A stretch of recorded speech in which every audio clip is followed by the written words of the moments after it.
بسم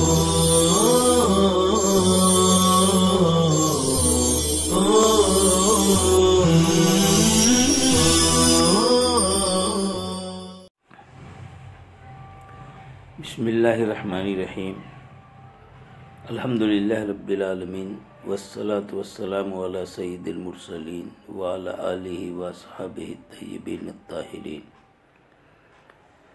وعن اسامۃ بن زید قالت ارسلت ابنۃ النبی صلی اللہ علیہ وسلم الی ان ابن لی قبض فاتینا الی آخر الحدیث۔ عزیز طلبہ، اس روایت میں آپ صلی اللہ علیہ وسلم کے نواسے کے انتقال کا واقعہ آ رہا ہے۔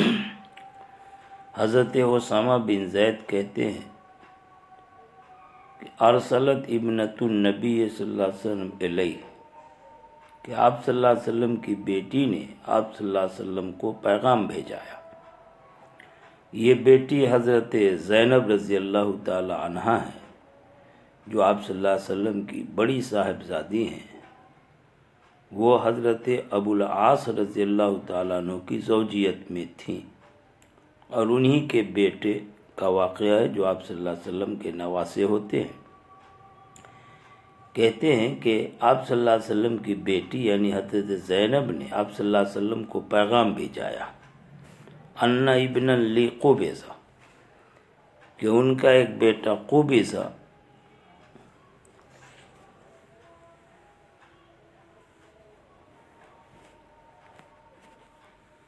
ان کی روح قبض کی جا رہی ہے، یعنی انتقال نہیں فرمائے بلکہ جاں کنی کی حالت میں مبتلا ہے۔ ان ابن لی قبض فاتینا،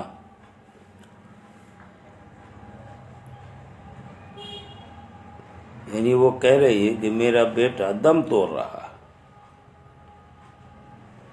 فاتنا لہذا آپ جلدی ہمارے پاس آئیے۔ فارسل یقرأ السلام، تو آپ صلی اللہ علیہ وسلم نے جواب میں پیغام بھیجایا کہ اسے سلام کہیں،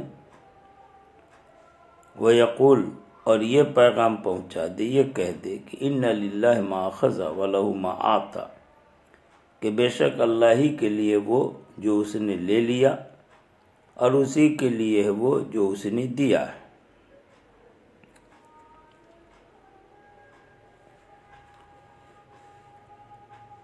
مطلب یہ ہے کہ یہ بیٹا، یہ اللہ کی امانت اس نے دیا تھا، اب اس نے لے لیا۔ وَكُلُّ شَيْءٍ عِندَهُ بِأَجَلٍ مُّسَمًّى،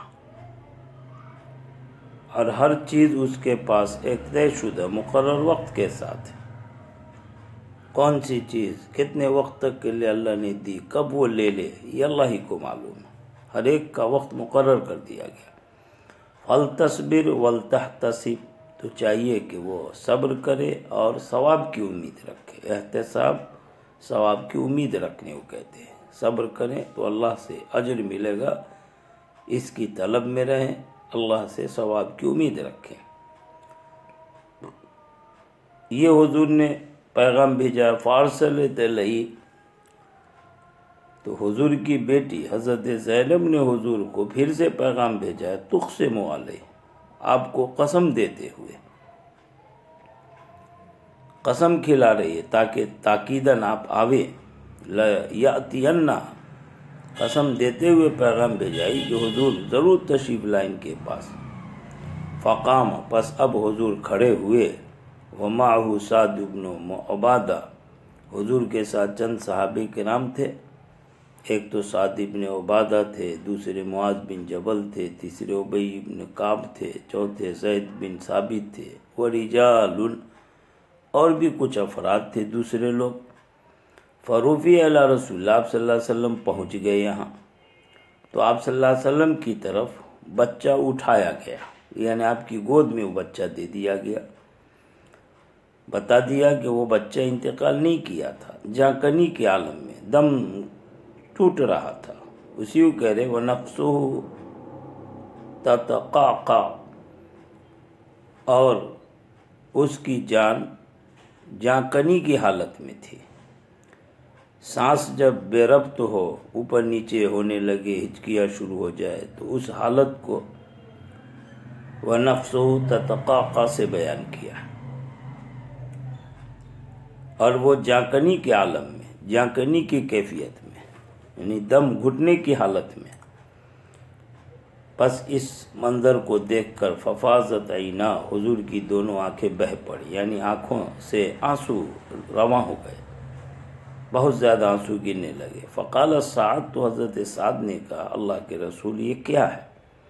حضرت سعد نے اعتراض نہیں کیا تھا، ماقبل میں روایت آئی ہے، وہاں بتایا حضرت سعد نے اس کی وجہ پوچھی، تعجب ہوا کہ حضور جیسے صبر کے پہاڑ کیوں رو رہے ہیں؟ ضرور اس میں کوئی حکمت ہوگی۔ اسی حکمت کو معلوم کرنے اور تعجب کے طور پر انہوں نے سوال کیا، اللہ کے رسول یہ کیا ہے؟ فقالت، حضور نے کہا ذی رحمہ، کہ یہ رحمت ہے جسے اللہ نے اپنے بندوں کے دلوں میں ڈالا ہے، یعنی آنکھوں سے جو آنسو بہتے ہیں وہ دل کی رقت اور اللہ کی رحمت کی وجہ سے۔ بلا شبہ اللہ اپنے بندوں میں ان لوگوں پر رحم کرتا ہے جو رحم کرنے والے ہوتے ہیں۔ پورا واقعہ ہے، اسی روایت کا مضمون ماقبل میں بھی آ چکا، بتایا جا چکا ہے کہ اصل میں آپ صلی اللہ تعالی وسلم کا رونا یہ اس بات کو بتانے کے لیے ہے کہ غم کا ہونا یہ فطری بات ہے، اس پر اگر آنکھوں سے آنسو آ جائیں تو یہ خلاف شرع نہیں ہے۔ ہاں جزا فضا کر کے رونا، چیخنا چلانا، نوحہ کرنا یہ منع ہے۔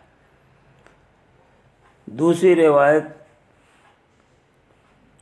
حضرت عبداللہ بن عمر کی ہے، کہتے ہیں اشتکا سعد بن عبادہ شکو اللہ، حضرت سعد بن عبادہ ایک بیماری میں مبتلا ہوئے، شکوہ مرض کو کہتے ہیں، اشتکا مریضہ، اپنی ایک بیماری میں مبتلا ہوئے۔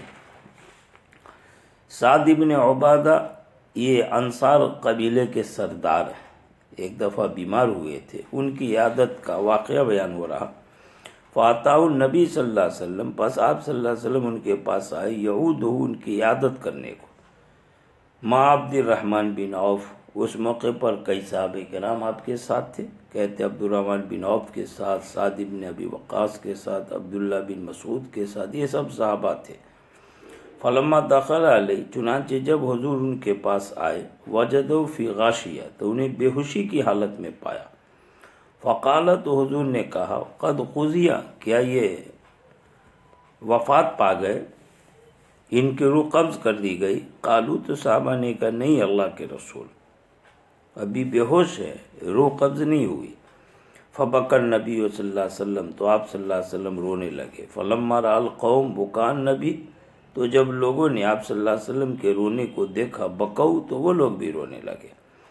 فقال، پھر آپ نے فرمایا الا تسمعون، سنو، یا کیا تم سنتے نہیں ہو؟ شوق دلانے کے لیے آگے کی بات کے سننے کا، کیونکہ بہت اہم بات بیان فرما رہے ہیں۔ کیا تم سنتے نہیں ہو یا سنو، بے شک اللہ عذاب نہیں دیتا آنکھ کے آنسو پر اور نہ ہی دل کے غم پر، البتہ وہ اس کی وجہ سے عذاب دیتا ہے۔ وہ اشارہ الی لسانی، اور حضور نے اپنی زبان کی طرف اشارہ کیا، یعنی آنکھ سے آنسو بہے، دل رنج سے چور ہو، یہ تو طبیعی اور فطری بات ہے، اس پر عذاب نہیں ہے۔ ہاں عذاب اس وقت ہوگا جب زبان سے جزا فضا کرنے لگے، اس لیے کہا، اشارہ کیا حضور نے اپنی زبان کی طرف کہ اللہ چاہے تو عذاب دے، اور یرحم، چاہے تو رحم کرے، معاف کر دے۔ وَإِنَّ الْمَيِّتَ يُعَذَّبُ، بلا شبہ میت کو عذاب دیا جاتا ہے اس کے گھر والے کے اس پر رونے کی وجہ سے۔ یہ آخری والی جو عبارت ہے اس پر ایک اشکال ہوتا ہے کہ بھائی رونے والا رو رہا ہے تو اس کا عمل اس کے خلاف ہوگا اور اس پر عذاب اسی کو ہوگا، میت جو مر کے چلا گیا اس کو کیوں عذاب ہوگا؟ قرآن تو کہتا ہے وَلَا تَزِرُ وَازِرَةٌ وِزْرَ أُخْرَى، کہ کوئی بھی